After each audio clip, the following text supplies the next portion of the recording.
petites histoires. Abonne-toi, like, et partage. Jean, il faut qu'on parle de quelque chose d'important. Qu'est-ce qui se passe, Sophie? Tu as l'air sérieuse. C'est à propos de ta fille, Emma. Je pense que tu devrais dire à Paul qu'il a une demi-sœur. Sophie, on en a déjà parlé. Je ne pense pas que ce soit le bon moment. Et quand est-ce que ce sera le bon moment? Paul grandit, il mérite de savoir qu'il a une sœur. Plus on attend, plus ce sera difficile pour lui de l'accepter. Je comprends ce que tu veux dire, mais c'est compliqué. Emma et moi n'avons pas beaucoup de contact. Elle vit avec sa mère, et je ne veux pas perturber la vie de Paul avec des informations qu'il pourrait ne pas comprendre. Jean, je sais que c'est difficile pour toi, mais Paul est assez mature pour comprendre. Il pourrait même être heureux d'apprendre qu'il a une sœur. Cacher cela pourrait causer des problèmes plus tard. Tu as peut-être raison, mais je ne veux pas le voir bouleversé. Il adore notre vie telle qu'elle est. Nous devons être honnêtes avec lui. La famille, c'est aussi accepter notre passé. Nous devons lui montrer qu'on peut affronter les choses ensemble, comme une famille unie. Je ne sais pas comment il va réagir. Il va réagir comme un enfant qui découvre une nouvelle partie de sa famille. Et nous serons là pour le soutenir, ensemble. Peut-être que tu as raison. Je dois trouver le bon moment et les bons mots. Je suis là pour t'aider. Nous le ferons ensemble, quand tu te sentiras prêt. Mais n'oublie pas, plus tôt nous le faisons, mieux ce sera pour tout le monde.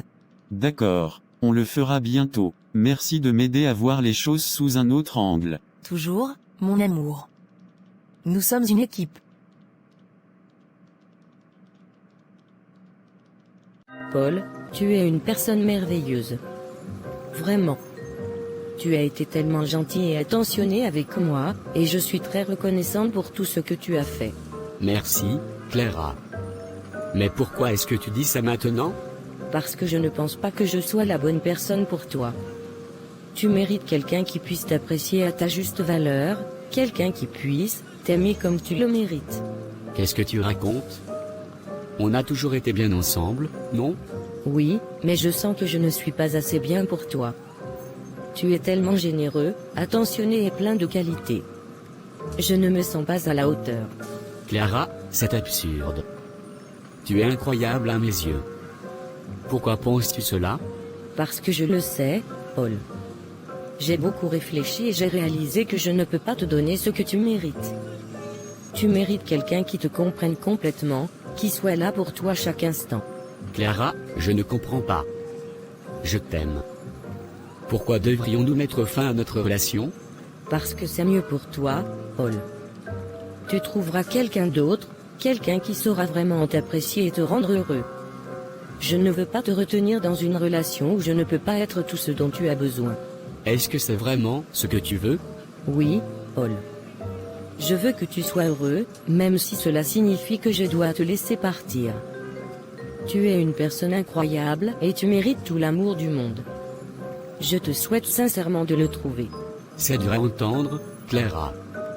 Mais si c'est ce que tu penses être le mieux, alors je dois l'accepter. Merci, Paul. Je te souhaite tout le bonheur du monde. Vraiment.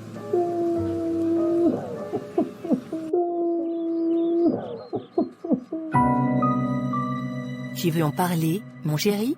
Clara a rompu avec moi, maman. Paul, je suis désolée d'entendre ça. Qu'est-ce qui s'est passé?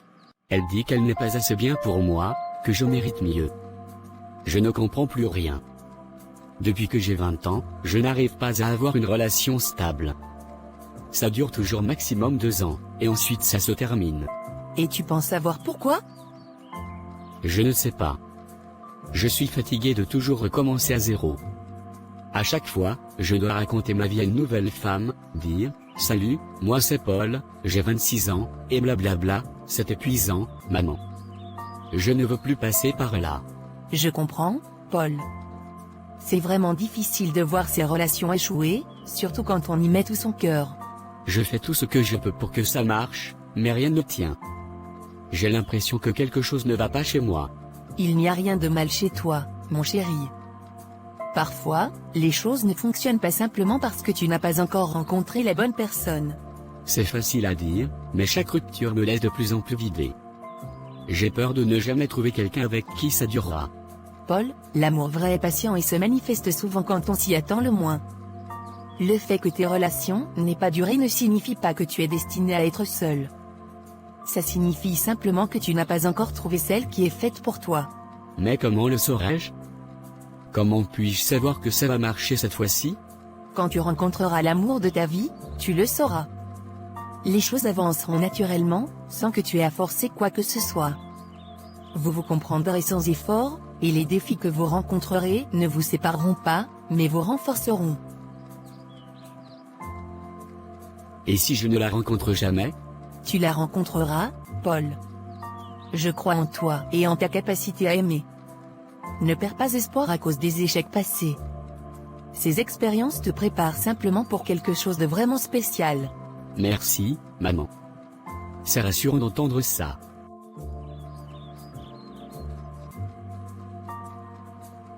Prends le temps de te retrouver et de guérir. Et quand tu seras prêt, ouvre ton cœur à nouveau. L'amour est là pour toi, quelque part. D'accord, je vais essayer de garder ça en tête. Et en attendant, sache que je suis toujours là pour toi, quoi qu'il arrive. Merci, maman. Tu es la meilleure. Quelques mois plus tard. Maman, j'ai besoin de savoir qui est mon père. Emma, chérie, je te l'ai déjà dit, je te le présenterai un jour. Mais quand, maman? J'ai 22 ans aujourd'hui. Depuis que j'ai des souvenirs, tu me dis toujours la même chose. Je sais, je sais. Ce n'est pas si simple, pourquoi pas? Peu importe qui il est ou ce qu'il a fait, j'ai le droit de savoir. Même s'il est un fou, je veux savoir qui est mon père. Ce n'est pas que je ne veux pas te le dire, c'est juste que, je n'ai pas encore trouvé le moment idéal. Le moment idéal? Maman, cela fait des années que j'attends. Chaque anniversaire, chaque Noël, tu me dis la même chose. Je suis fatiguée d'attendre. Tu ne comprends pas, Emma. Ton père et moi, nous nous sommes séparés dans des conditions très difficiles. Ce n'est pas une histoire simple. Peu importe ce qui s'est passé entre vous. J'ai le droit de savoir d'où je viens, de connaître cette partie de mon histoire. Comment puis-je comprendre qui je suis si je ne connais même pas mon propre père? Je voulais te protéger, Emma. Ton père et moi, notre histoire est compliquée et douloureuse. Maman, je comprends que ce soit difficile pour toi, mais je suis adulte maintenant. Je peux gérer la vérité. S'il te plaît, fais-le pour moi. D'accord, Emma? Je te dirai tout. Mais sache que ce ne sera pas facile à entendre. Peu importe, maman. Je suis prête. Je veux juste savoir la vérité. Très bien. Je te raconterai tout bientôt. Mais promets-moi de rester forte et de ne pas juger trop sévèrement. Je te le promets, maman. Merci de me faire confiance. Eh bien, Lucas, c'est le grand jour. J'espère vraiment qu'on trouvera quelque chose de bien ici. Oui, moi aussi. Avec toutes ces entreprises présentes, il doit bien y avoir quelques opportunités intéressantes pour nous. Tu as préparé ton CV et tes lettres de motivation? Oui, tout est prêt. J'ai même fait quelques recherches sur les entreprises qui sont là. Il y a quelques-unes qui m'intéressent particulièrement. Bien joué. Moi aussi, j'ai fait quelques recherches. Il y a une boîte en particulier qui m'attire. Ils sont spécialisés en développement durable et c'est vraiment ce que j'aimerais faire. Ça a l'air génial. J'espère qu'ils auront des postes ouverts. Moi, j'ai vu qu'il y a plusieurs entreprises dans le domaine de la technologie, ça pourrait être vraiment intéressant de travailler dans un environnement dynamique comme celui-là. Absolument. Et puis, même si on ne trouve pas exactement ce qu'on cherche aujourd'hui, ce sera une bonne occasion de réseauter et de se faire des contacts. Exactement. Et qui sait? Peut-être qu'on tombera sur des opportunités auxquelles on n'avait même pas pensé. On a travaillé dur pour en arriver là, c'est notre moment de briller. C'est impressionnant, toutes ces entreprises ici. Bon, par où commencer? Je propose qu'on se sépare et se retrouve à la fin. On pourrait commencer par ces stands-là, il semble y avoir des offres dans nos domaines. Et ensuite, on verra où ça nous mène. Parfait. Allons montrer ce dont on est capable. Nous nous retrouvons à la fin toujours Reims, à ce point de départ. D'accord. À tout à l'heure. Paul et Lucas sont à la foire de l'emploi, naviguant parmi les stands. Paul s'approche du stand d'une entreprise qui l'intéresse et tombe sous le charme de la stagiaire qui s'occupe du stand, Emma. Elle sourit chaleureusement en les accueillant. Bonjour. Bienvenue à notre stand. Comment puis-je vous aider aujourd'hui? Bonjour. Je suis Paul. Je viens de finir ma formation en énergie renouvelable et je suis à la recherche d'opportunités dans le domaine. Enchanté de vous rencontrer, Paul. Je suis Emma. Notre entreprise propose justement des stages et des emplois dans ce domaine. Vous avez apporté vos CV? Oui, bien sûr. Voici le mien. Merci, Paul. Je vais le transmettre à notre responsable des ressources humaines. En attendant, si vous avez des questions sur notre entreprise ou nos projets, n'hésitez pas à demander. Merci, Emma. En fait, j'aimerais en savoir plus sur vos projets actuels. Vous avez l'air de faire des choses vraiment intéressantes. Absolument. Nous travaillons actuellement sur plusieurs initiatives en matière de développement durable, notamment des projets de gestion des ressources naturelles et de réduction des déchets industriels. C'est un domaine très passionnant et en pleine croissance. Ça a l'air vraiment fascinant. J'aimerais beaucoup en discuter plus en détail avec vous. Ce serait avec plaisir. Nous organisons aussi des séances d'information plus approfondies cet après-midi, si cela vous intéresse. En fait, j'avais une autre idée. Je me demandais si vous seriez libre après la foire. Peut-être pourrions-nous sortir dans un endroit plus calme et discuter davantage? J'aimerais vraiment apprendre à mieux vous connaître, aussi bien sur le plan professionnel que personnel. Oh, c'est très gentil de votre part, Paul. Je suis flatté. Je dois d'abord m'assurer de ne pas avoir d'autres obligations après la foire, mais je serai ravi de discuter avec vous. Super, merci. Je comprends que vous ayez des responsabilités ici, donc je ne veux pas vous mettre mal à l'aise. Je vais attendre votre réponse avec impatience. D'accord, Paul. Je suis disponible demain soir. Nous pouvons nous retrouver et discuter auprès d'une table. En attendant, n'hésitez pas à visiter d'autres stands et à profiter de la foire.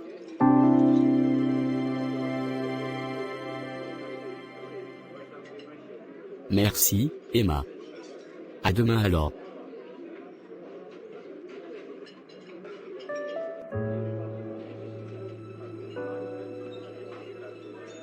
Après la foire, Paul ne pouvait s'empêcher de penser à Emma. Sa beauté naturelle et son sourire chaleureux avaient laissé une impression indélébile sur lui. Chaque instant passé à la foire, Paul revivait leur rencontre, se remémorant chaque détail de leur conversation, chaque éclat de rire partagé. De son côté, Emma aussi était enchantée par Paul. Sa manière élégante de se présenter, son éloquence et sa passion pour le développement durable avaient capté son intérêt bien plus qu'elle ne l'aurait imaginé. Elle espérait ardemment qu'il ne changerait pas d'avis et qu'il la contacterait comme prévu. Pour les deux, c'était un véritable coup de foudre. Paul, souvent rationnel et réfléchi. Paul et Emma sont assis dans un restaurant élégant, une bougie allumée au centre de leur table. L'atmosphère est romantique et intime. Ils échangent des sourires timides, chacun étant nerveux mais excité par ce rendez-vous. Je suis vraiment content que tu aies accepté de sortir avec moi ce soir, Emma. J'ai beaucoup pensé à toi depuis notre rencontre à la foire. Moi aussi, Paul. Tu as été très charmant et je voulais vraiment en savoir plus sur toi. C'est réciproque. Alors, par où commencer? Peut-être par l'âge? J'ai 26 ans. C'est un bon point de départ. J'ai 22 ans. Mais je sais déjà ce que tu as étudié, grâce à la foire d'hier. C'est un domaine très intéressant. Oui, les énergies renouvelables me passionnent.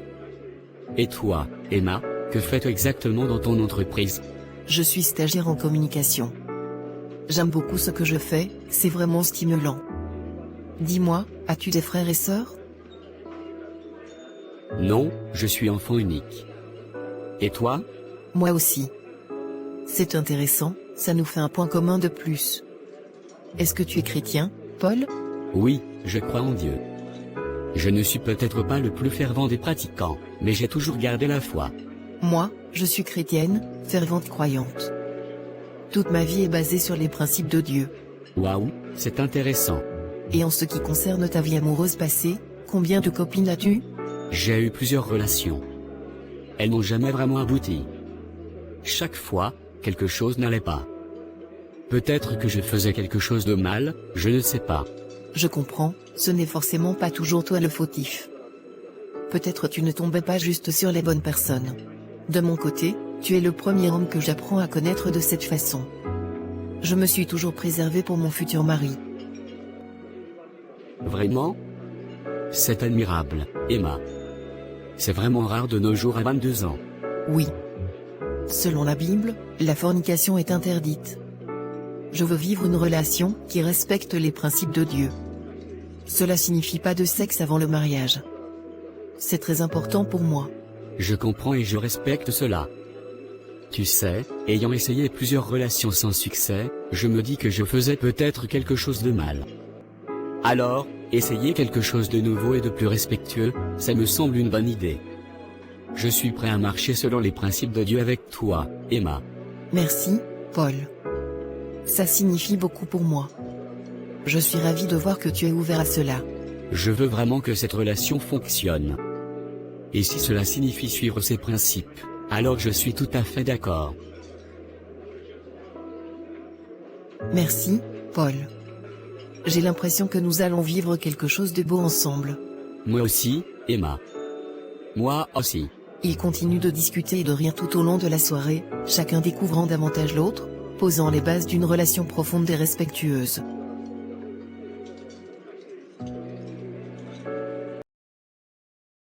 Paul retrouve sa mère, Sophie, dans le jardin. Elle est en train de planter des fleurs, concentrée sur son travail. Paul s'approche d'elle avec un sourire rayonnant. Maman, tu as un moment? Bien sûr, mon chéri. Qu'est-ce qui t'amène ici avec ce grand sourire? J'ai quelque chose d'important à te dire. Tu te souviens de toutes ces fois où tu me disais que lorsque je rencontrerais la femme de ma vie, je le saurais parce que tout avancerait de manière naturelle? Oui, je m'en souviens très bien. Pourquoi? Eh bien, je comprends maintenant ce que tu voulais dire. Ça fait 1 an qu'Emma et moi sommes ensemble, et je n'ai jamais été aussi heureux. Tout est si simple et naturel avec elle. Elle me rend meilleur chaque jour. Je suis tellement heureuse pour toi, Paul. Emma semble être une femme merveilleuse. Elle l'est. Et c'est pourquoi je voulais te parler. J'aimerais que toi et papa rencontriez Emma. Je veux vous présenter la femme qui me rend si heureux. J'ai l'intention de bientôt l'épouser. C'est merveilleux. Je suis tellement fière de toi et heureuse pour toi. Bien sûr, nous aimerions la rencontrer. Je vais en parler à ton père pour savoir quand est-ce qu'on pourrait organiser ça. Merci, maman. Cela signifie beaucoup pour moi. Emma a apporté tellement de bonheur dans ma vie, et je suis sûr qu'elle vous plaira autant qu'à moi. Je suis sûre qu'elle est parfaite pour toi, Paul. Tu as l'air tellement épanoui. Dès que j'aurai parlé à ton père, on fixera une date pour rencontrer Emma. Que dirais-tu de ce week-end, si ça convient à papa? Nous pourrions organiser un petit dîner familial. Ce serait parfait. Je vais en parler à ton père ce soir et je te tiendrai au courant. Nous sommes impatients de rencontrer Emma. Merci, maman. Je savais que je pouvais compter sur vous. Je suis vraiment heureux de pouvoir partager cette nouvelle avec vous. Nous sommes heureux de te voir si épanoui, Paul. Nous serons toujours là pour toi, quoi qu'il arrive. Ils continuent de discuter joyeusement dans le jardin, partageant leur enthousiasme pour la rencontre à venir et la nouvelle étape dans la vie de Paul. Le week-end est arrivé. Emma, tout belle, arrive avec Paul chez ses parents. Ils entrent dans le salon où Jean, le père de Paul, et Sophie, sa mère, les attendent. Emma s'assoit avec Paul sur le canapé. Jean observe Emma avec un air très pensif, perturbé par sa ressemblance frappante avec une femme de son passé. Alors, Emma, dis-nous un peu plus sur toi. Où habites-tu? Avec qui vis-tu? J'habite avec ma mère. Nous vivons dans un petit appartement en ville. Et ta mère, comment s'appelle-t-elle? Elle s'appelle Isabelle. Où travaille-t-elle? Elle travaille comme infirmière à l'hôpital. Et ton père, que fait-il? Je ne sais pas qui est mon père. Ma mère n'a jamais voulu en parler. Eh bien, Emma, tu sembles être une jeune femme très agréable. Qu'est-ce qui t'a attiré chez Paul? Paul est tellement gentil et attentionné. Il m'a vraiment impressionné depuis le jour où nous nous sommes rencontrés. Paul, raccompagne Emma chez elle, s'il te plaît. Je ne pense pas que cette relation soit une bonne idée. Papa, pourquoi es-tu si sévère? Emma est merveilleuse. Pourquoi réagis-tu comme ça? Je ne pense tout simplement pas qu'elle soit la bonne personne pour toi, Paul. Raccompagne-la chez elle. Je ne comprends pas. Qu'ai-je fait de mal? C'est insensé, papa. Emma n'a rien fait de mal. Pourquoi la traiter de cette façon? Paul, c'est pour ton bien. Raccompagne-la maintenant. Maman. Dis quelque chose s'il te plaît. Je suis désolée mon fils. Viens, Emma. Je suis désolé pour tout ça. Paul et Emma se lèvent et se dirigent vers la porte. Sophie, déconcertée par le comportement de Jean, les regarde partir.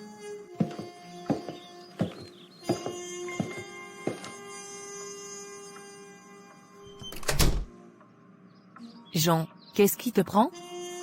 Pourquoi as-tu été si dur avec cette pauvre fille? Sophie, Emma ressemble beaucoup à Isabelle, une femme que j'ai connue autrefois. Je crois qu'elle pourrait être ma fille. Oh mon Dieu, tu crois vraiment? Oui, et si c'est le cas, Paul et Emma, ils sont frères et sœurs. Jean, tu dois en être sûr. Nous devons découvrir la vérité. Oui, je le sais, mais pour l'instant, nous devons les séparer, c'est pour leur bien. Le silence s'installe dans le salon, chargé de tension et de révélations. Jean et Sophie savent qu'ils doivent affronter un passé douloureux pour protéger leurs enfants. Paul revient après avoir accompagné Emma quelques heures plus tard. Il est furieux, le visage rouge de colère. Jean et Sophie l'attendent dans le salon.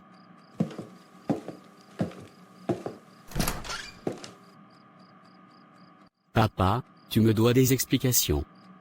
C'était quoi, cette attitude envers Emma? Paul, calme-toi. Nous allons tout expliquer. Paul, je suis désolé que les choses se soient passées ainsi. Nous aurions dû en parler il y a longtemps. Parler de quoi, exactement? Que se passe-t-il? Avant de rencontrer ta mère, j'ai eu une relation avec une femme nommée Isabelle. Nous avons eu une fille ensemble, mais notre séparation a été très difficile. Tu as eu une fille? Et tu ne m'as jamais rien dit? J'ai 26 ans, papa. Paul, nous ne savions pas comment t'en parler. Nous avons passé le temps à repousser de 10 ans que ce n'était pas le bon moment jusqu'à ce que ce soit tard. Non papa, tu as eu tout le temps pour me dire. Crois-moi mon fils, je suis désolé, je suis sincèrement désolé, mais ce n'est pas tout. Emma, elle ressemble énormément à Isabelle. J'ai de sérieux soupçons qu'elle puisse être ma fille, donc, ta sœur. Quoi? Tu es en train de me dire que je suis peut-être en couple avec ma propre sœur à cause de vous? Paul, nous comprenons ta colère. Nous devons en savoir plus avant de tirer des conclusions. Comment avez-vous pu me cacher quelque chose d'aussi important? Si Emma est vraiment ma sœur, vous ne pouvez pas imaginer ce que cela représente pour moi. Je sais, Paul, c'est pour ça que nous devons éclaircir cette situation au plus vite. D'accord, je vais parler à Emma et organiser cette rencontre avec sa mère.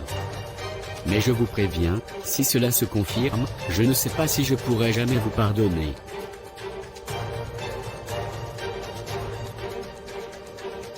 Paul, nous ferons tout pour réparer cette situation, d'accord? Nous te devons la vérité et nous allons tout faire pour la découvrir. D'accord. J'espère pour nous tous que ce n'est pas ce que je pense.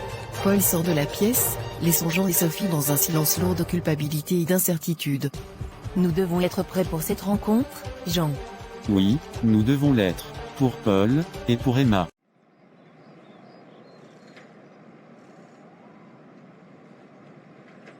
Le lendemain, Paul retrouve Emma après son service. Ils commencent à marcher lentement, cherchant à prendre l'air et à apaiser leur esprit. Emma est visiblement en colère. Paul, je ne comprends pas tes parents.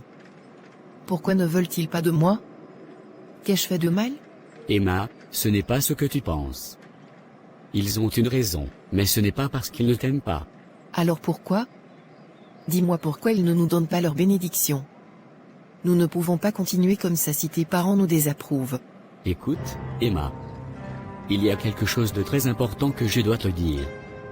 Hier soir, après notre rencontre avec mes parents, ils m'ont révélé quelque chose de choquant.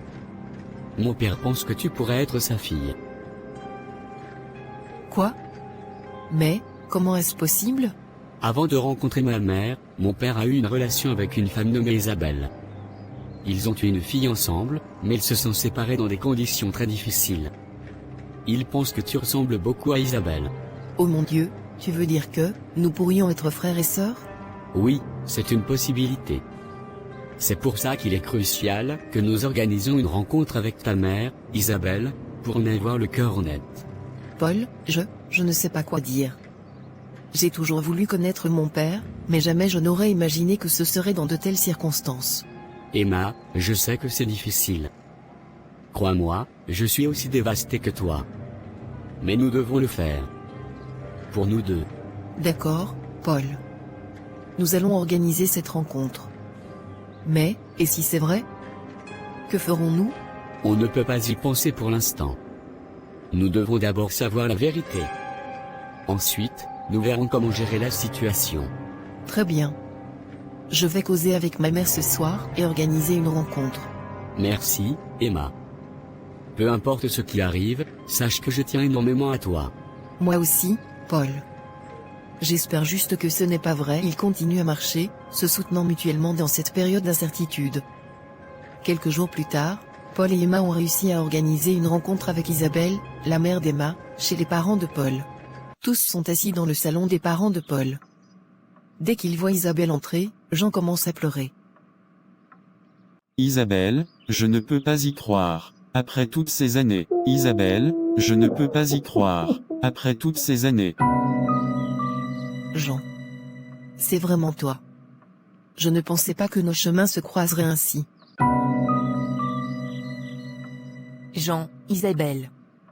Nous devons tous comprendre ce qui se passe ici. Paul, Emma, asseyez-vous. Nous avons besoin de parler de tout cela. Paul, j'espère que vous n'avez pas eu de rapport sexuel. Non, maman. Emma avait posé la condition de ne pas avoir de sexe avant le mariage, et parce que je l'aimais tant, j'ai accepté. Oui, c'est vrai. Nous n'avons jamais franchi cette limite. Isabelle, je suis désolé pour tout, pour la séparation, pour les années perdues. Je n'aurais jamais pensé que cela affecterait nos enfants ainsi. Jean, c'était une époque difficile pour nous deux. Je te pardonne. Nous devons avancer pour nos enfants.